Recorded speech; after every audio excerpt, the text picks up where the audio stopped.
still here. Good afternoon, everyone. Who cares? This is the Vermont House Committee on Commerce and Economic Development.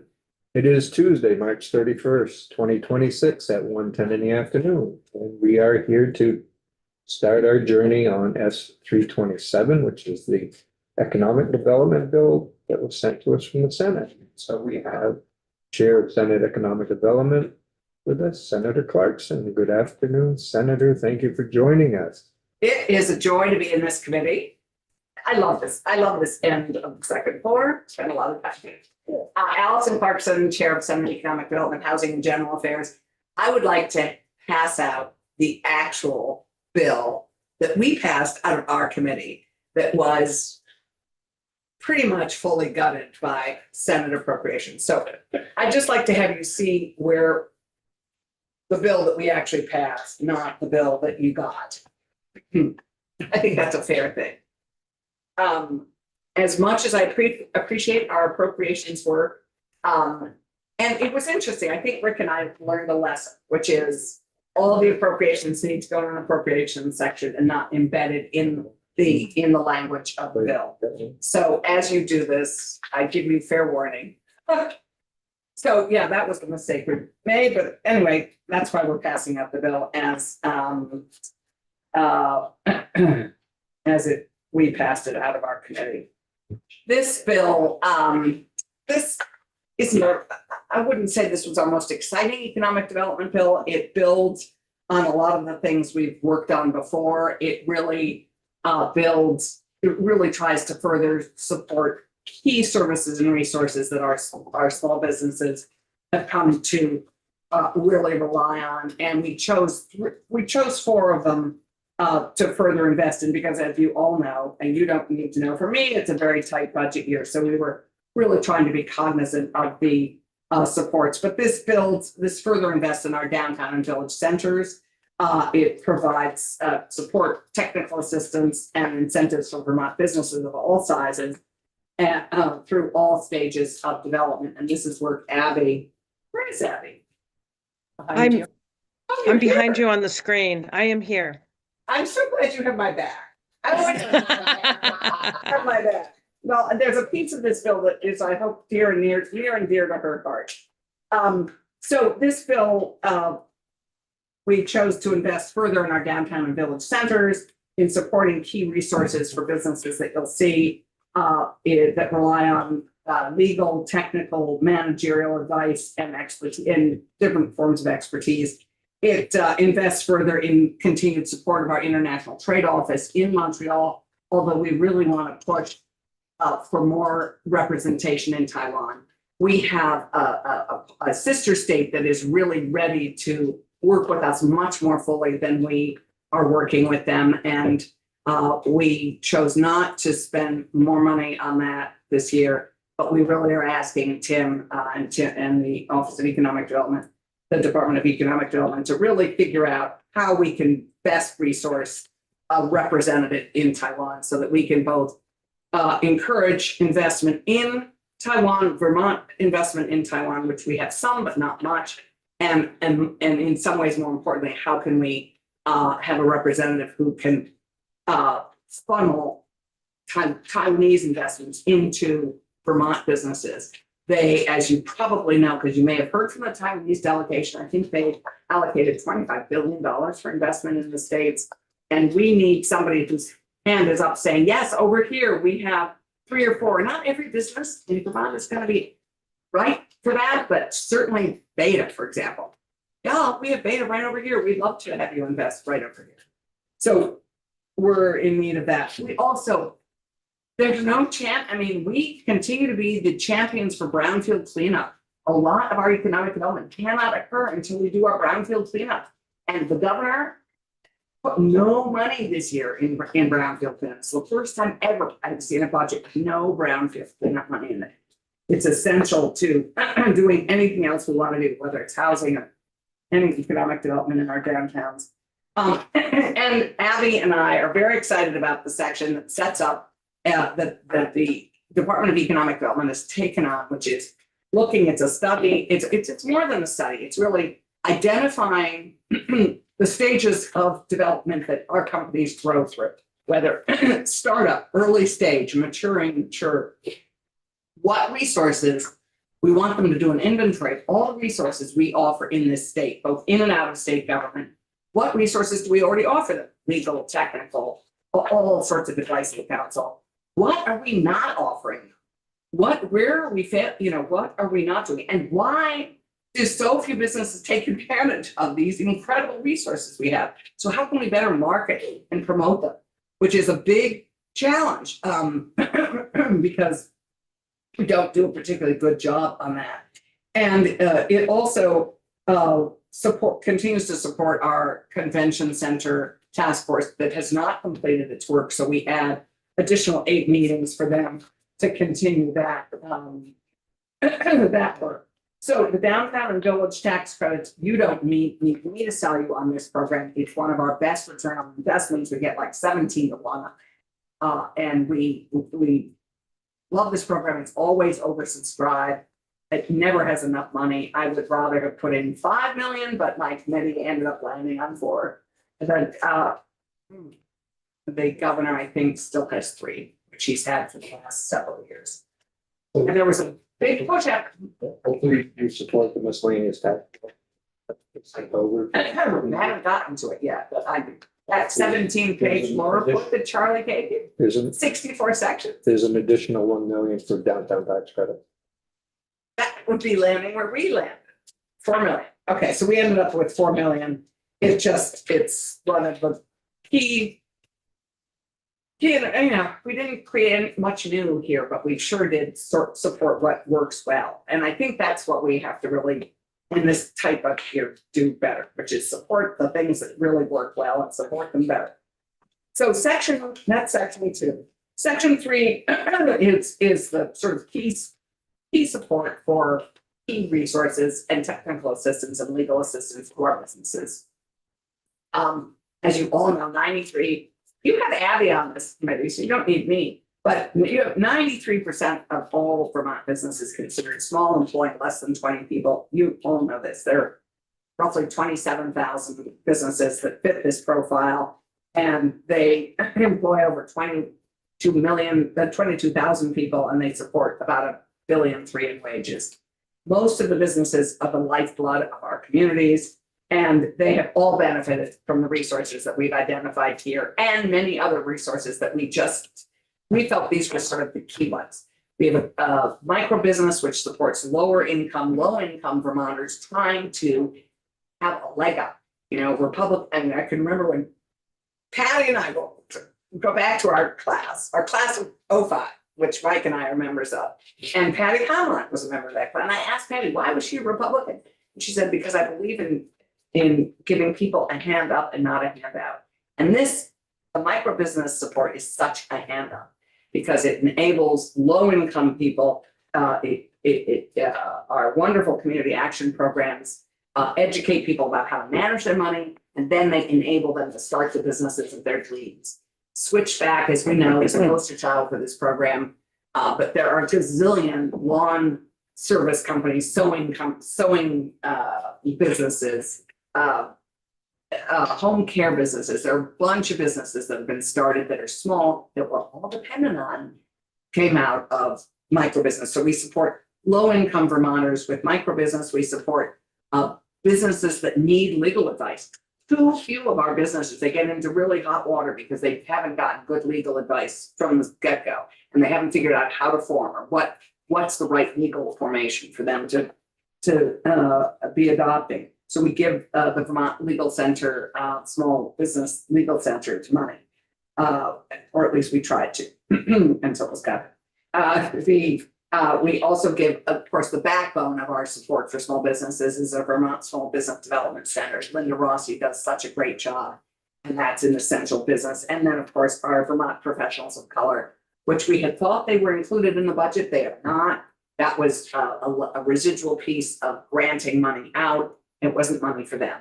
They do a terrific job bringing on board professionals of color. In the House budget, there's $75,000. Oh, great. Yeah, you did a rocket job. So those are the four business resources we chose to support in this year's tight budget. And so you can see that, and then I love my particular favorites, brownfields, micro business. You have to have some favorites, right? Then we get to, in section 4, we get to the Vermont Outdoor Business. Hi, Jonathan. It's nice to see you at a normal time of day. Jonathan's a member of the Lounge Lizards. We were very late at night. I often leave him like at midnight, and he's still there.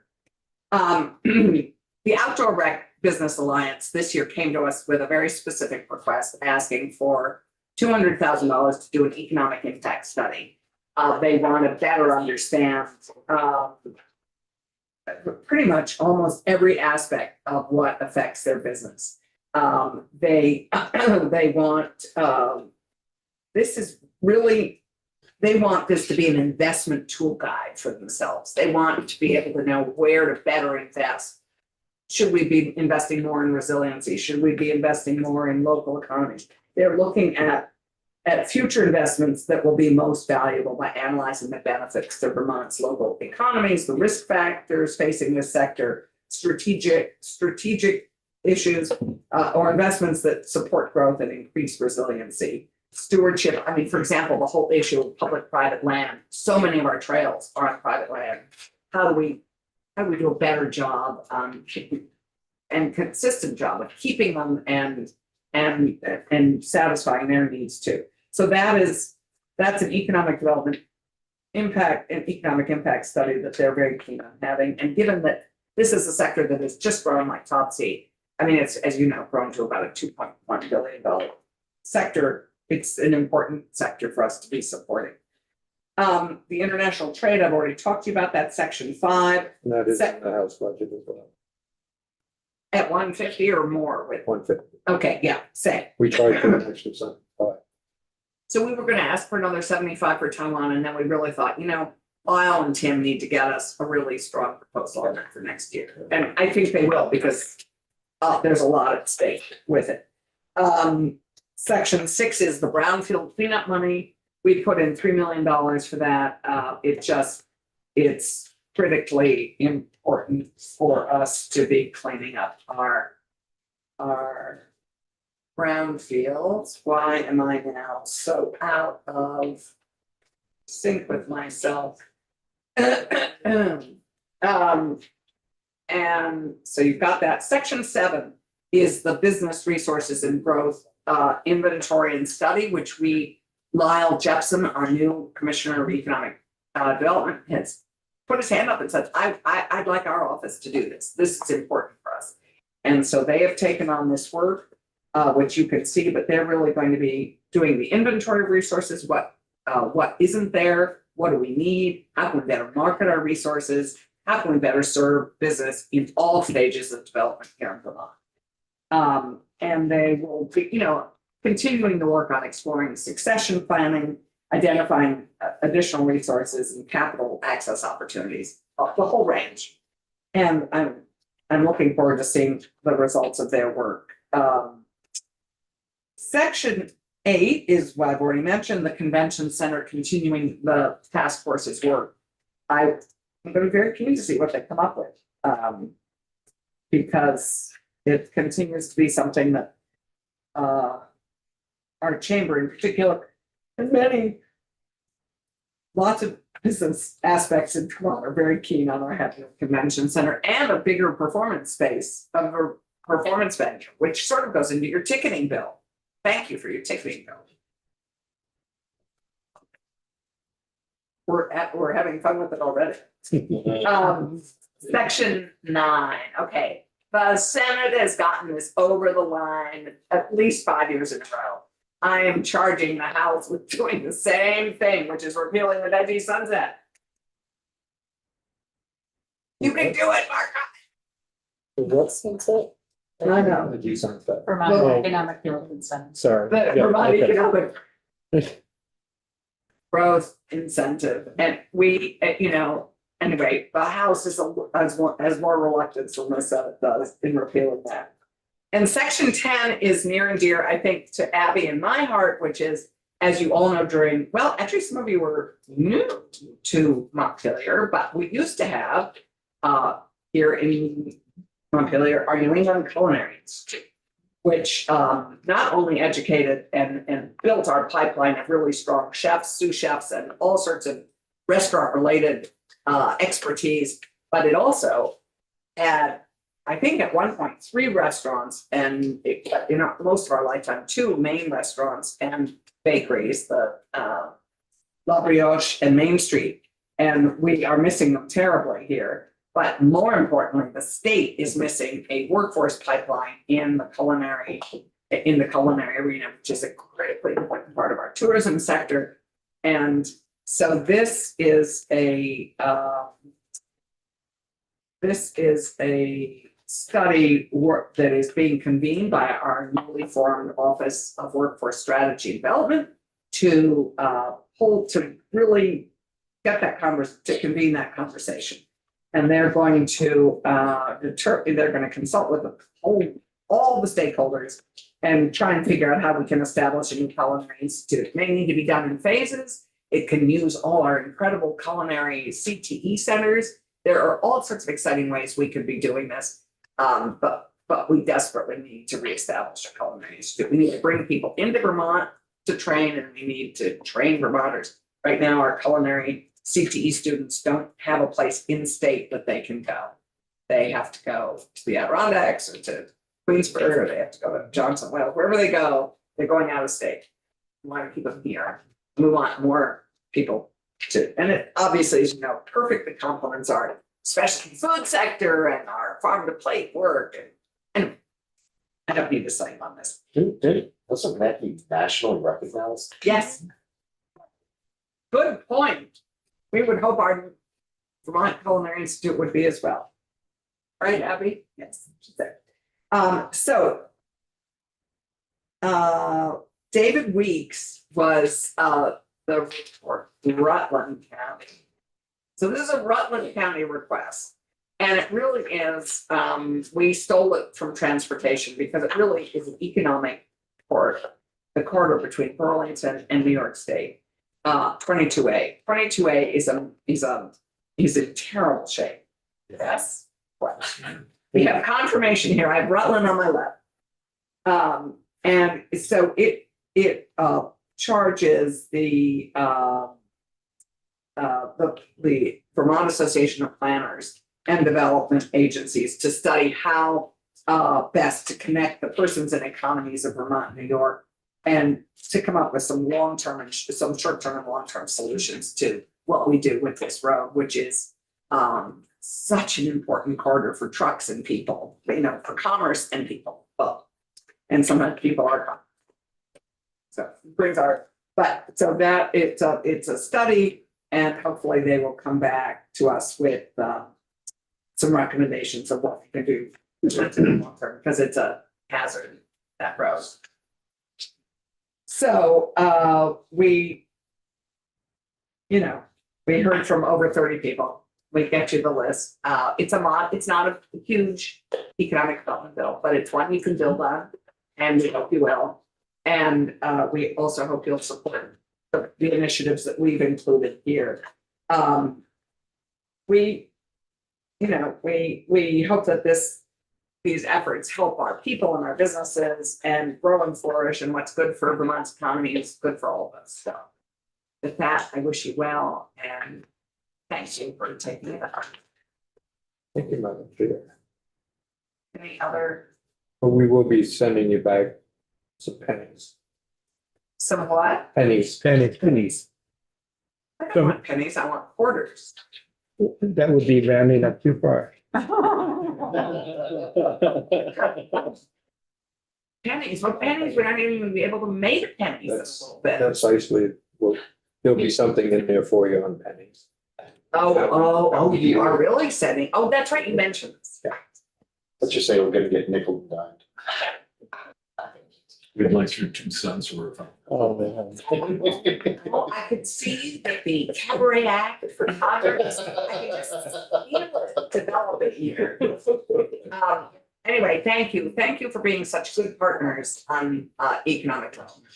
We really appreciate it. And we're grateful for the sister state and for the ticketing bill. I think those are the two bills that you have. Sent us. I don't know what else gets on. Yeah, right. And data privacy and genetic data, genetic data and data brokers is coming our way. I think data privacy may end up going to institutions. Where We had we data have been- privacy at 71. I know you do. Yeah. We're hoping you will get it back. So, but thank you for your work and thank you for working out together and more to follow. And thank you for, I would be remiss in not saying thank you for your CTE work, which I know you didn't get across the line in time for crossover, but we sent you an aspirational bill for you to build on. We much appreciate that so that we can continue to work on CT. Exactly. So, It's something to you that will at least get the conversation started. which is great. Yeah. No, much appreciated. You know where to reach me if you need me. I can find. But you got Rick. Any questions for the chair? Thank you for coming in. This was great. To squirt you part. Already? I thought I was due at 1:45. Carry your. Oh, something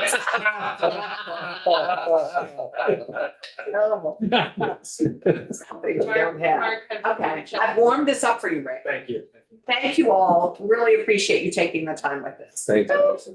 Yeah, thanks, Allison. Thanks, Abby. Right, flip this in. Thank you. Good luck. It's a wild fun. Enjoy. Thank you for the photo. Thank you.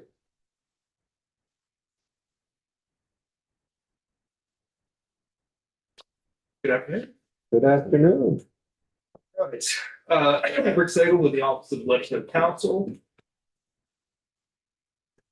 Here's my screen.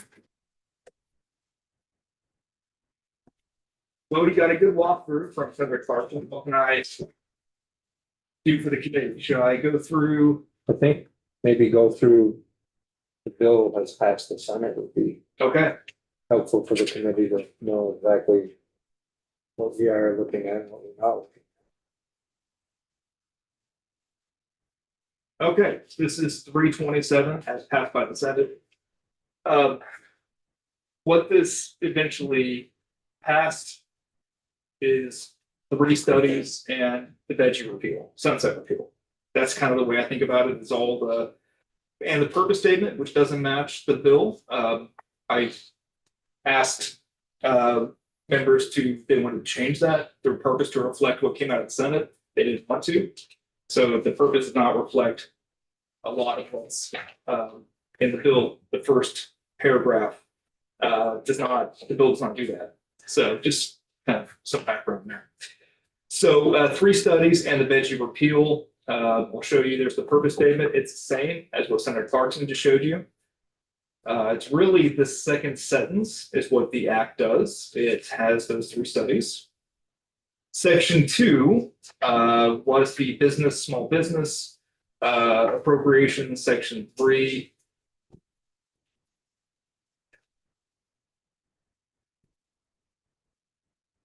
at. Have 11 copies here we can share with you. Section 2 was the downtown and village center tax credit. Just an update there, that is 4 million in the governor's and the House budget. So Yeah, it's in the miscellaneous tax bill, is it? Okay. So that 4 million. language is made across, not in this bill, but in that bill. Right. Section 3, that was the small business appropriations allocations. And just an update on that.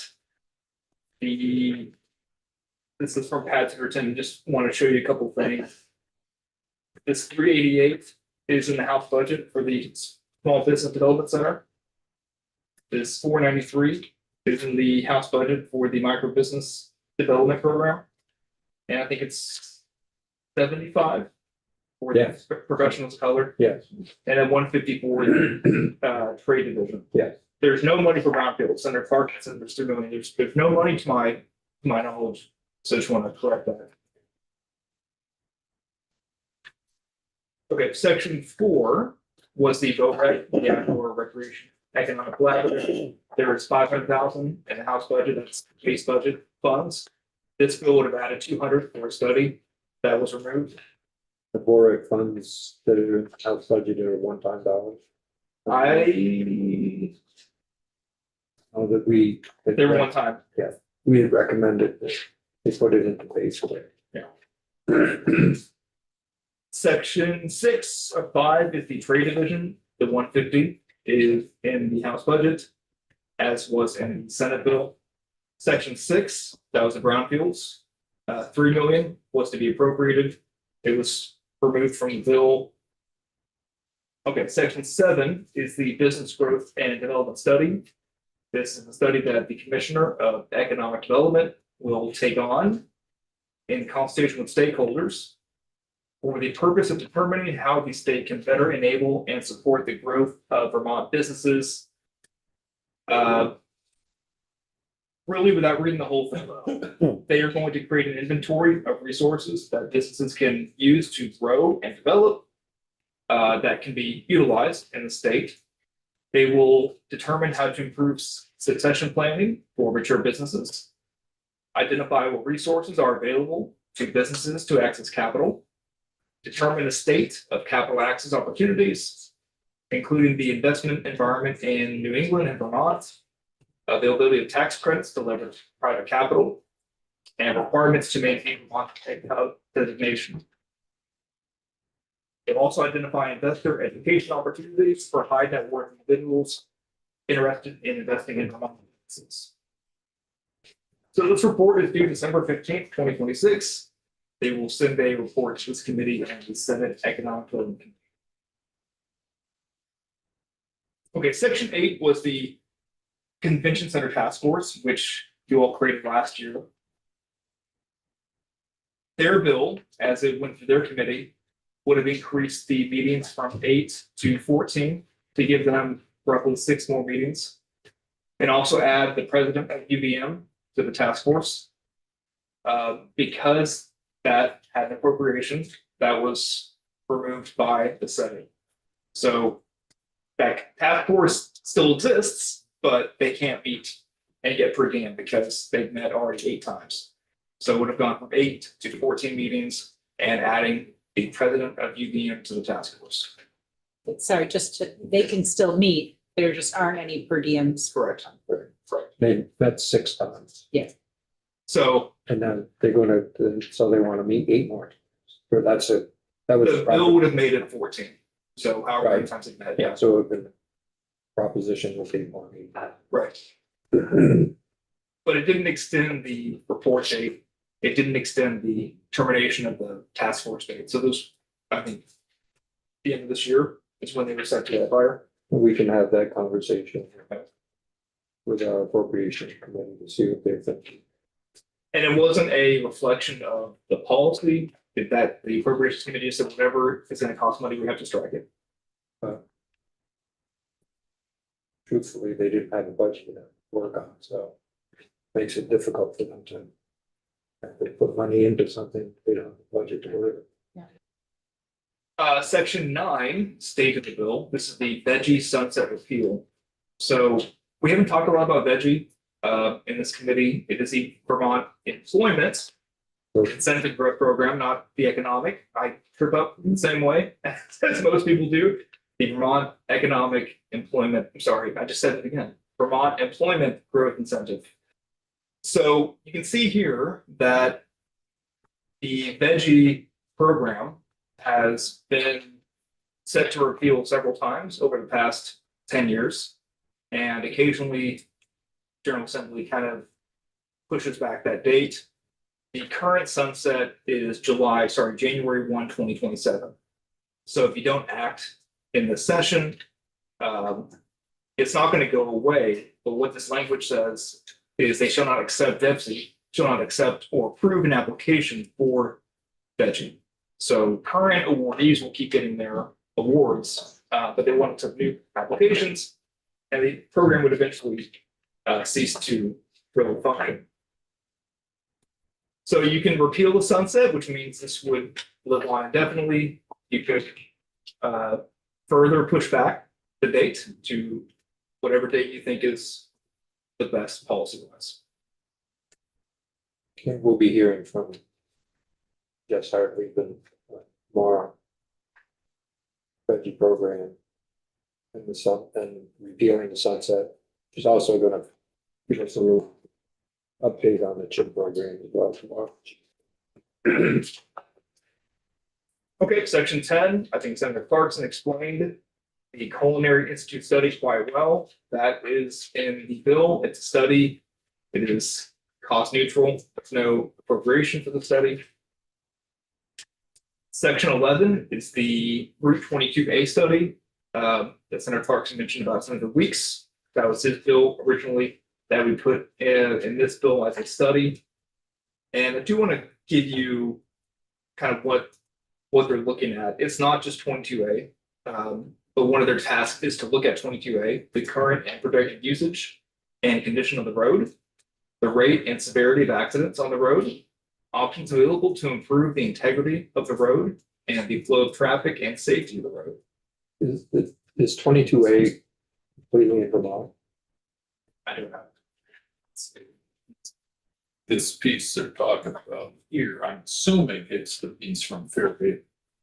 Jennifer ties back in. So from Route 4 up to Route 7. That's all of it, right? That's the whole thing. Or Or do you go south of it, four? it does go south to 22 in New York. But Yeah, yes. so maybe they are considering that part that goes down from Fairhaven down past Pulteney. It's a much shorter segment, and it's not the major truck route that everything before is. I'm just wondering if, because I don't see anyone on this study on the New York side. Yeah. So is this, I guess like, would be nice to know if we're just talking about the Vermont side, or if we're talking about a tie-in to the New York side, where we may want to work with people from New York as well.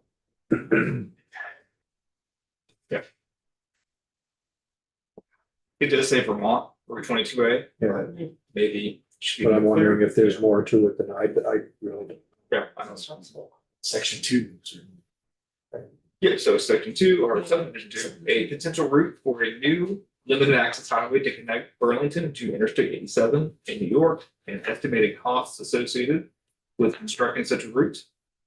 And the feasibility of a rail system better connecting the two states upon review of the latest versions of the Vermont Rail Plan and the Vermont Freight Plan. Stakeholders include, so it is the Vermont Association of Planning and Development Agencies will conduct the study. They will consult with AOT, A&R, Land Use Review Board, the Vermont Chamber, and RDCs. They can include more, but if you want to, be specific, this would be the place to say, please consult with these people. Seems like they should be consulting with our neighbors to the west, New York as well. Because if they have no interest in connecting Burlington to 87 on their side, then why would I be doing that? Do we have interstate compacts already that are being governed? I'm imagining. This is all out of our bailiwick. Yeah, like, I just imagine if we do, we probably should get those folks involved. And I also would just say too, we share borders with New Hampshire and Massachusetts as well, and I'm wondering if it's worth having those. I mean, that would definitely enlarge the scope, but. Okay, report is due on or before January 15, 2027. And the entire act takes effect July 1, 2026. We need to hear from Association of Planning and Developing Agencies. previous. We need to hear from the state. The Office of Workforce Strategy Development. Sabina, you're here, are you able to speak to that now? Culinary Yeah. report, we're supportive of it and we've studied all the different stakeholders together. Want to come up and we can chat a little bit, I'm sure. or do you want to come back? I don't want to put you on the spot. I know we didn't ask you, but Yeah, I can speak to it a little bit that I can. Okay. Yeah.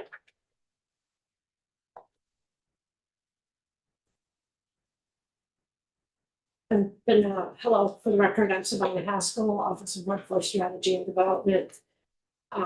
We've been in committee, in Senate committee, while this was all being discussed and the different testimony that was taken. The goal would be that we be the convener of the study and bring all of the different stakeholders together, this, culinary CTEs, independent, private, restaurants, other employers, like that, and just bring everybody together and start that process about how, what the goals are, how it would, how would we be able to roll it out, and where would it be? Would it be in multiple locations? I mean, there were a lot of different types of conversations like that.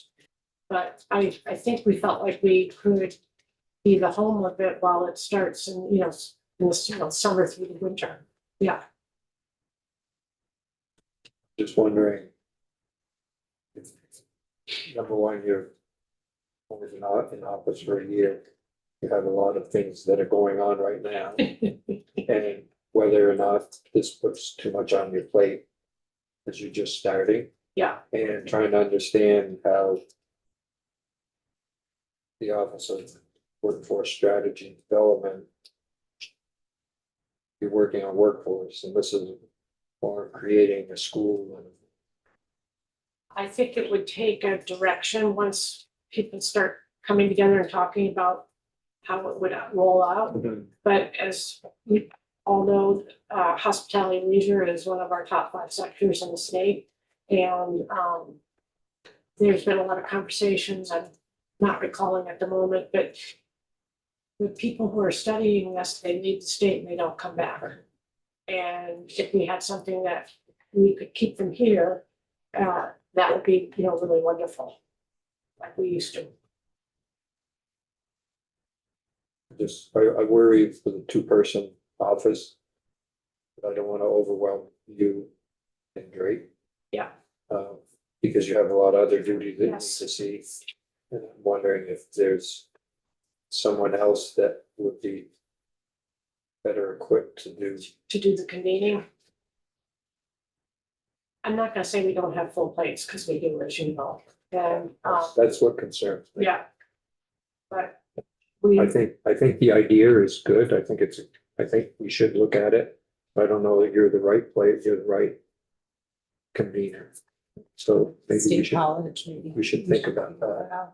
okay, Yeah, that's what I was gonna suggest as well, is the state university perhaps would be a good convener. Or an alternate option. Yeah,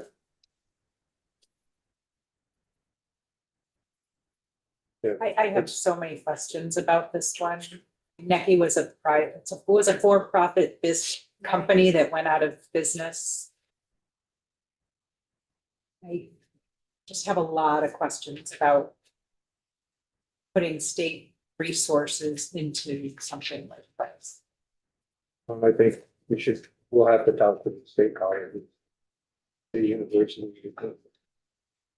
Is that an area where they would like to expand upon? Right. They would be the ones, I think, that would be the place where we would most likely want to see a culinary institute started, if they can do it. And I think maybe this is what that's looking for, so. just as a little bit of left turn here, there was also a conversation about if that there could be apprenticeships with different restaurants Yeah. and all of that. Okay. Yeah. Just to throw that there as well. Kind of in the same same line of what they're doing at UPC with the diesel and auto mechanic program. Because that was a 2-year associate's degree, now they're turning it into a certification. Right, that was on the news this Yeah, morning. utilizing apprenticeships. Yeah. With the area businesses. Similar to what we do with electricians and plumbers too. So, is there a way that that they could do the same thing in the culinary? Emily? Two things on, Stafford and Rutland is a really great example. They've had a culinary program for ages that have sent a lot, like, I know at least from my generation, a whole lot of people went into the culinary world, Yeah, started businesses, et cetera. And then I was looking over the list of folks to be on this study, and the Vermont Small Business Development Center is not on it. I think they should be. Even if it does go through the state colleges and universities, there's such a business component to running a restaurant or running a food-based business, so it'd be helpful.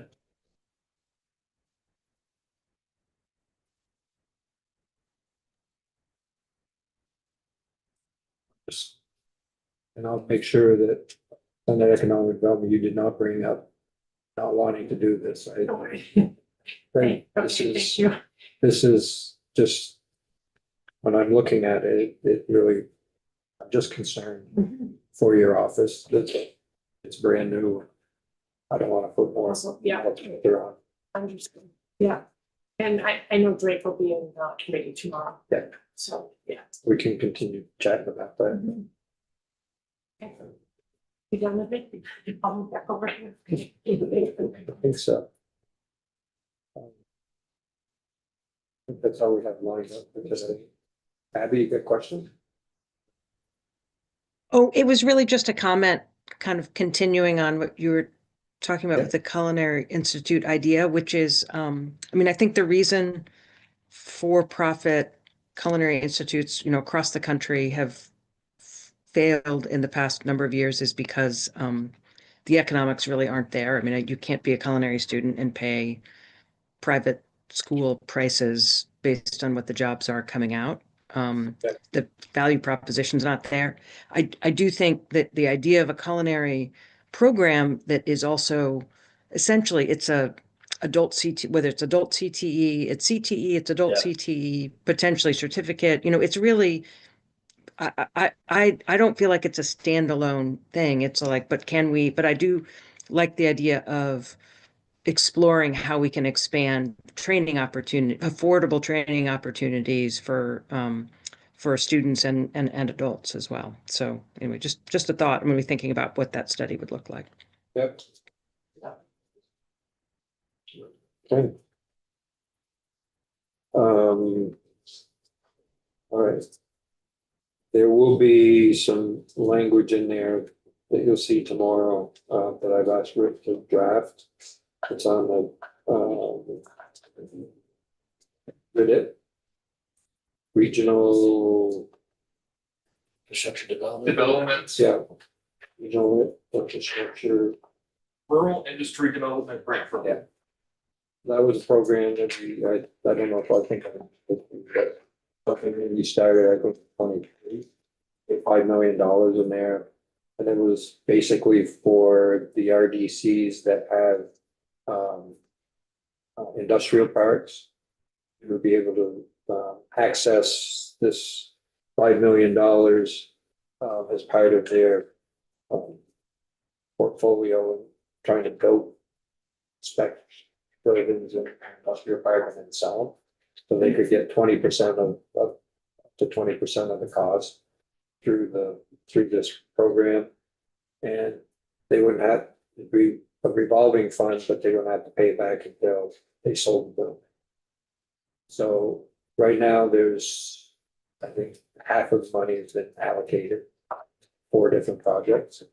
So we still have 2.5 million sitting there. We need to make it work.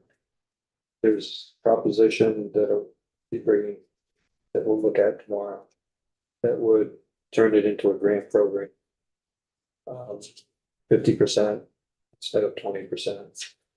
There's a caveat that if you're in a downtown, designated downtown, if you're in a REIT zone, or if you're better last year, 5 years, and you can access up to 100%, up to $2 billion.